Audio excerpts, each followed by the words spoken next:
नमस्कार, मैं खुशी और आप देख रहे हैं हिंद सागर। आइए नजर डालते हैं आज की बड़ी खबर पर। तलाकशुदा मुस्लिम महिला पति से गुजारा भत्ता लेने की हकदार। सुप्रीम कोर्ट ने कहा वो सीआरपीसी के सेक्शन 125 के तहत दावा कर सकती है।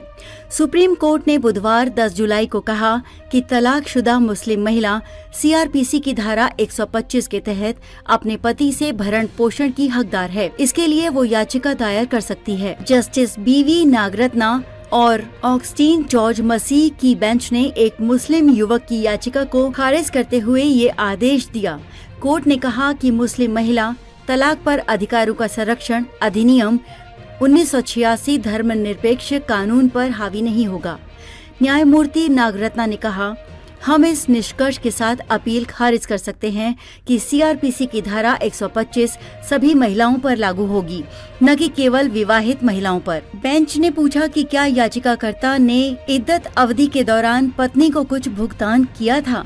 इस पर याचिकाकर्ता ने कहा 15,000 रुपए का ड्राफ्ट ऑफर किया था, लेकिन पत्नी ने नहीं लिया। जानिए क्या है सीआरपीसी की धारा 125। दंड प्रक्रिया संहिता सीआरपीसी की धारा 125 में भरण पोषण का प्रावधान है।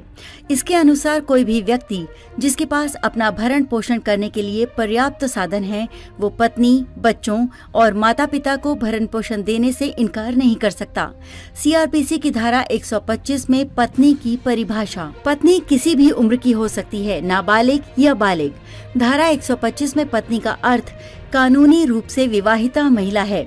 विवाह की अवधि व्यक्तिगत कानूनों द्वारा नियंत्रित होगी।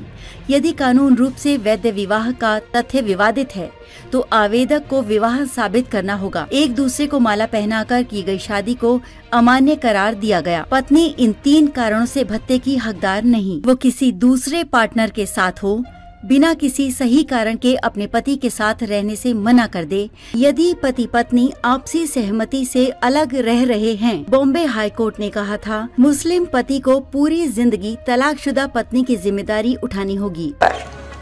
खबरों में अब तक के लिए बस इतना ही। फिर होगी आपसे मुलाकात ऐसी एक और बड़ी खबर के साथ। तब तक के लिए नमस्कार और देखते रहिए हिंद सागर।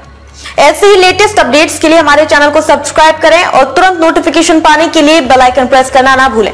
और यदि आप हमें फेसबुक के माध्यम से देख रहे हैं तो हमारे चैनल को फॉलो जरूर करें।